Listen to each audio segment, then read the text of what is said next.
మెదక్ జిల్లాలో అకాల వర్షాలు బీభత్సం సృష్టించాయి. మెదక్ జిల్లాలో అకాల వర్షాలతో మెదక్ జిల్లా ఇప్పుడిప్పుడే బయటపడుతుంది. నేను ప్రస్తుతం బూరుగుపల్లి గ్రామం వద్ద ఉన్నాను. హవేలీగన్పూర్ మండలంలో ఉన్నటువంటి బూరుగుపల్లి గ్రామం.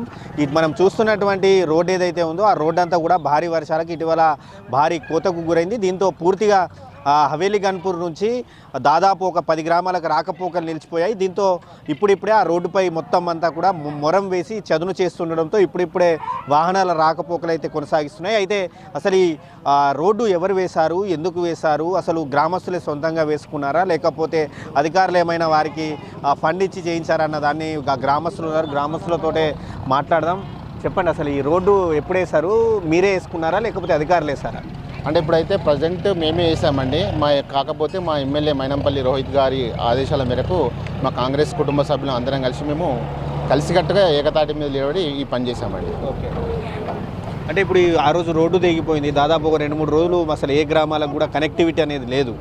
ఈ వరదలు ఈ స్థాయి రోడ్డు కొట్టుకుపోవడం గతంలో ఎప్పుడైనా మీ ఊర్లో జరిగిందా? ఇదే ఫస్ట్ టైం? ఇంతకుముందు 1992లో జరిగిందండి. నేను అప్పుడు 4th క్లాస్ ఉన్నాను. అప్పుడు నేను చూశాను. కాకపోతే ఇంత పెద్ద ఎత్తున కాలేదు. అప్పుడు ఈసారి చాలా బీభత్సంగా చాలా నష్టం జరిగింది మాకు. ఈ ఒక్క రోడ్డు కాకుండా గాజిరెడ్డిపల్లి రింక్ రోడ్డు కూడా తెగిపోవడం వల్ల మాకు మెదక్ జిల్లాకు మా కామారెడ్డి జిల్లాకు రాకపోకలు బంద్ అయిపోయినాయండి. అంటే ఇప్పుడు ఈ స్థాయి వరదలు వచ్చాయి కదా, అసలు కారణం ఏంటి? అంటే ఎగువన ఉన్నట్టు కామారెడ్డి జిల్లా నుంచి ఏమైనా వరదలు ఎక్కువ రావడమా లేకపోతే మెదక్ జిల్లా వరదలే ఏమైనా ప్రభావం ఉన్నాయా? మెదక్ జిల్లా వరదలేనండి. కామారెడ్డి జిల్లా వరదలు వచ్చేసి పోచారం ప్రాజెక్టుకి వెళ్తాయండి. మాకు ఎటువంటి సంబంధం లేదు. కాకపోతే మా యొక్క 3 చెరువుల నీళ్ళు ఈ మా ఊరి చెరువుకు వచ్చేటకల్లా వరద తాకిడికి తెగిపోయిందండి. ఎటువంటి ఇబ్బందులు పడ్డారు? అసలు మీ గ్రామానికి రోడ్లు లేకపోవడం, కరెంటు లేకపోవడం, దాదాపు కొన్ని రోజుల పాటు మీరు అంత అంధకారంలో ఉన్నారు. ఎటువంటి ఇబ్బందులకు లోనయ్యారు? గత 3 రోజుల కాలంలో నుండి అయితే అంబులెన్స్ ద్వారా ప్రజలను తీసుకెళ్ళి ఇక్కడ దాటించడం జరిగింది. ఏంటంటే అందరూ కూడా పట్టుకొని అక్కడ తీసుకెళ్ళడం కూడా జరిగింది. ఇబ్బందులు అయితే పడ్డారనుకోండి. కాకపోతే ఇది ప్రకృతి విలయం కాబట్టి మనం ఏం చేయలేము. అయినప్పటికీ మేము అందరం కూడా ఏదైనా గ్రామంలో ఉన్నటువంటి చిన్న చితక ఏదైనా ప్రాబ్లమ్స్ ఉంటే కూడా మేము అందరం కలిసికట్టుగా ఇప్పటిదాకా మేము క్లియర్ చేశాము. అదేవిధంగా ఈ యొక్క రోడ్డు కూడా ఇప్పుడు వేసినాం కాబట్టి ఇలా కనబడుతుంది. ఇంతకు ముందు అయితే అసలు మనిషి వెళ్ళని పరిస్థితుల్లో ఉండే. దాదాపుగా ఒక 70-80 ట్రిప్పుల మట్టి నిన్నటి దినంలో కొట్టించి మళ్ళీ ఈరోజు కూడా ఒక 40 ట్రిప్పుల మట్టి కొట్టించాము. అయినప్పటికీ ఇంకా పూర్తి కాలేదు.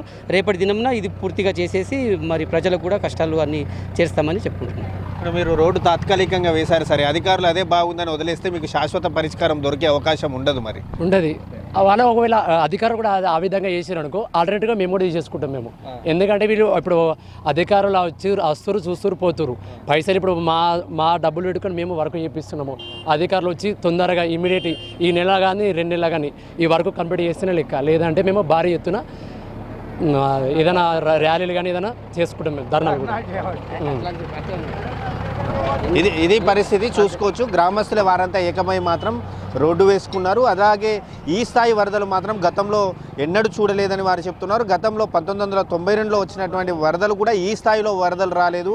కానీ ఇప్పుడు వచ్చినటువంటి వరదలు మాత్రం గ్రామంలో అల్లకల్లోలం సృష్టించాయి. దాదాపు 3 రోజుల పాటు కూడా ఈ గ్రామస్తులంతా కూడా అంధకారంలో ఉన్నారు. వారికి కనీసం కరెంటు లేదు, కనీసం వారికి నీరు కూడా తాగడానికి నీరు కూడా లేనటువంటి పరిస్థితి నుంచి అయితే గ్రామస్తులు అయితే ఇప్పుడిప్పుడే ఆ వరదల నుంచి కోలుకుంటున్నటువంటి పరిస్థితి అయితే ఉంది. మనకు కనిపిస్తున్నటువంటి బ్రిడ్జి మాత్రం, ఈ బ్రిడ్జి ఇక్కడ నుంచే మెదక్ కామారెడ్డి జిల్లాల మధ్య ప్రధానంగా ఇక్కడ నుంచి మెదక్ నుంచి కామారెడ్డికి వెళ్ళాలంటే ఈ దారినే షార్ట్కట్గా ఎంచుకుంటారు. దీంతో తక్కువ దూరం ఉండడంతో మాత్రం అందరూ కూడా ఈ దారి నుంచే వెళ్తుంటారు. దీంతో చాలా వరకు కూడా రాకపోకలకు ఇబ్బంది కలుగుతుందని చెప్పి గ్రామస్తులే ఏకమై మాత్రం రోడ్డు వేసినటువంటి పరిస్థితి మనకి ఇక్కడ కనిపిస్తుంది.